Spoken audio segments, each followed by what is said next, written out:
André Marcília, queria te ouvir, Marcília, agora sobre isso, sobre a confirmação desse fato lamentável, né, que já esperávamos que fosse acontecer, a suspensão do X no Brasil e qual o impacto disso? Afinal de contas, com isso a gente se une àquela lista que a Ana Paula Henkel aqui no começo do programa trouxe de países que são regimes autoritários e que não permitem o funcionamento da rede social. O Brasil vai parar nessa lista. Que implicações a gente pode ter nisso? Qual a repercussão, a reação que você espera a partir de uma decisão tão drástica como essa que a gente está noticiando, Marcília?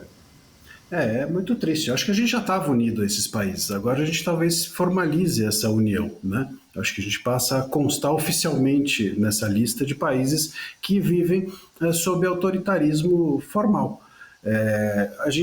Veja, o que é preciso que se entenda o seguinte. O que aconteceu nesse caso? O Musk descumpriu uma ordem judicial ou não descumpriu uma ordem judicial? Não interessa. Descumprir ordem judicial não é crime. Descumprir ordem judicial não pode resultar em prisão. Descumprir ordem judicial não pode derrubar a rede. Não é crime e não pode resultar em prisão porque o nosso código, a gente tem no CPC expresso que se você descumprir uma ordem judicial e houver uma pena mais branda do que a da prisão, é essa que deve ser aplicada. E existe? Existe. Qual? Multa. Ponto. Então, se você descumpre uma ordem judicial, você tem que ser multado. Acabou. Fim de papo. E só. E não mais que isso. E é isso que é viver sob legalidade. A representante legal do Twitter foi ameaçada de prisão e de ser destituída da empresa. Quer dizer, viola-se não só a liberdade de expressão, a de ir e vir e a livre iniciativa ao mesmo tempo, numa decisão só. Com isso, houve, então, o gatilho do Musk de tirar a sua empresa do Brasil. Aí veio uma segunda discussão. O Musk precisa colocar um representante legal no Brasil. Muito bem, tem controvérsia sobre isso, eu entendo até que deva ter um representante, mas não importa de novo, porque se você não tem um representante aqui, e é devido que tenha, isso não justifica derrubar uma rede. Veja, derrubar uma rede é prejuízo para todo mundo.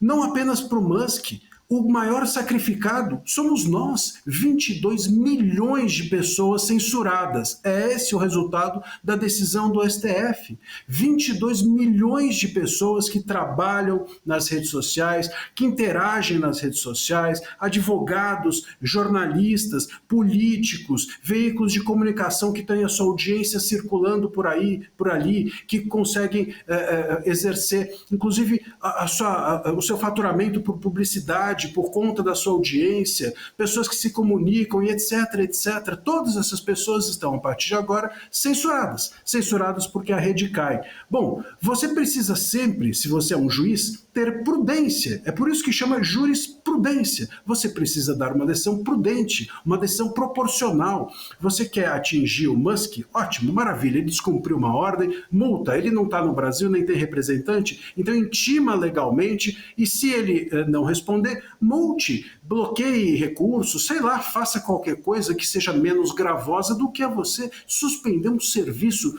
de uma empresa que, embora privada, tem um efeito público.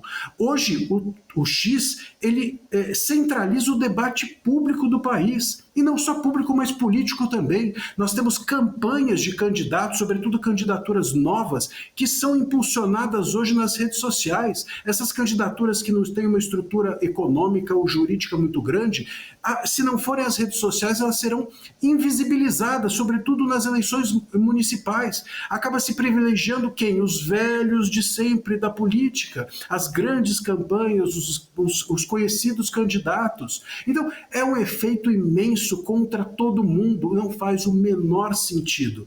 Uma intimação, inclusive, que é completamente irregular, porque você precisa, para uma obrigação de fazer, que é nomear um representante, você precisa fazer uma intimação pessoal, não foi feito, todo mundo tem que fazer isso, menos o STF. Bom, você tem que intimar, uma carta rogatória, manda lá para fora, depois disso toma-se uma providência. E essa providência não pode ser suspender a rede, tem que ser qualquer outra menos gravosa que essa. Então, tudo irregular e nós, a população, acaba sendo punida. É lamentável, é fora da ordem e nos coloca, como você disse, numa lista de um regime, vamos dizer assim, para imitarmos os nossos governantes, nos coloca ao lado de alguns regimes desagradáveis. Agora, Marcília, você espera algum tipo de reação também internacional? Afinal de contas, imagino que isso salte aos olhos do mundo, né? Uma decisão de um juiz, claro, da Suprema Corte Brasileira, que tira do ar o X, uma rede social que está em praticamente todo o mundo civilizado, está em todas as democracias modernas. Ele está presente, só está excluído, como a gente falou, de regimes autoritários dessa lista aí de países composta por exemplo, Coreia do Norte, Cuba e Venezuela. Será que isso pode trazer também os olhares do mundo para o que está acontecendo aqui no Brasil, que isso deixe de ser tratado como um problema da extrema-direita brasileira, da forma mais pejorativa, como isso é colocado sempre, mas algo que deixe de ser um problema nichado e se torne um drama nacional e que ganhe a proporção que isso deva ter também no campo internacional, que outros países passem a prestar mais atenção ao que está acontecendo aqui e a atuação do nosso judiciário, Marcília? Olha, eu espero, Vitor, antes de uma reação internacional, uma reação nacional. Porque a gente não tem, até onde eu sei, eu não estou vendo o nosso Congresso, pelo menos de uma forma coletiva, se preocupar com o tema. Eu estou vendo o Executivo bater palma para isso, como se fosse um problema dos outros e não dele. Como a gente falou, isso traz questões, repercussões econômicas imensas, inclusive de visibilidade de uma imagem péssima lá para fora. O nosso executivo está achando bacana, está achando bom isso? O nosso Congresso está fazendo o quê? Uma das funções do Congresso é a de freios e contrapesos, é de barrar abusos dos outros poderes, é de fiscalizar esses abusos e tomar providências. O que está sendo feito? O que está sendo feito? Os demais ministros do STF estão de acordo ou não com isso? Me espanta uma decisão dessa. Veja, como é que você pode pensar numa decisão desse porte monocrática? Monocrática.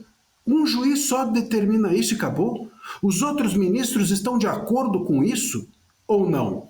Porque, veja, se eles estão de acordo com isso, eles precisam assumir essa concordância. Por que inclusive, se eu fosse o ministro Moraes, eu levaria esse caso ao colegiado. Olha, uma decisão... Quantas decisões nós não temos hoje monocráticas que o ministro fala assim, que os ministros, todos eles, olha, isso aqui tem uma imensa repercussão, então eu vou submeter ao colegiado para respaldar, para referendar a minha decisão. Isso não vai acontecer? Qual decisão pode ser mais importante que essa para se levar ao colegiado se essa pode ser tomada monocraticamente? Bom, se isso pode ser feito por um juiz só, o que mais então vale a pena levar para o colegiado? Nada. Então, acabou, não precisa ter colegiado. Quer dizer, o ministro Moraes, até para que ele se poupe, até para que ele se preservasse, vamos dizer assim, ele deveria ter levado essa decisão ao colegiado, até para que o povo entendesse quem é quem ali, o que cada um pensa. Porque se todos estão de acordo, nós precisamos saber. Se há uma discordância e há um receio de demonstração de discordância de ministros do STF, nós precisamos também saber. Então, a falta até de cuidado nesse trâmite todo chama a atenção, Vitor, e eu espero que nós tenhamos sim uma repercussão internacional, mas sobretudo nacional.